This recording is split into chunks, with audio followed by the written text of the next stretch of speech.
Surgery is only one half of the process. Pag hindi ka nag-speech therapy, usually sometimes nasasayang yung surgery. How much daw, Doc? I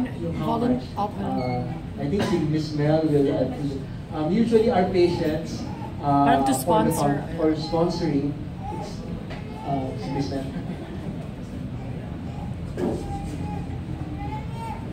We have different foundations po na tumutulong sa amin. But usually here and now, we are asking for 21,000 per child. Kasama na po dun yung unlimited pediatric consult going back to us. 21,000 pesos for the surgery per procedure. Naka-input na po lahat ng pag-monitor namin, the medicines that we give after. So yun po. That's why yun po yung trabaho ko rin sa foundation. We look for donors who can give us, or several donors for a child. So, ganun po.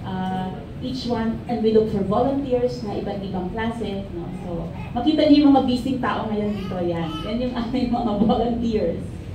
So, that's it, ma'am. And we give duly the official receipt of donation.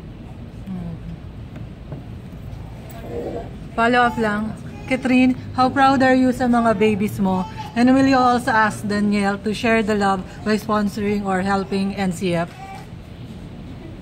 First time ko na-meet yung mga babies ko ngayon. And nakakaano nga, parang siyang very fulfilling yung feeling niya na natulungan mo yung isang bata na magkaroon ng magandang kinabukasan, saka mas ma-appreciate mo yung sarili niya. And awan ko, masaya ng feeling yung nakita ko silang ganyan.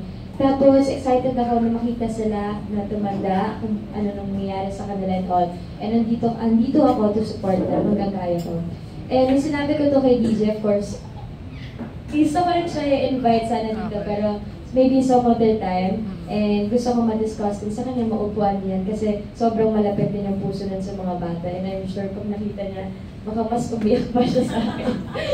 Pero nasabi ko sa kanya yung basic information about this, and makita mo na gusto rin niya talaga, pero ayaw lang niya yung makikita and all kasi nga very emotional yung taon yun.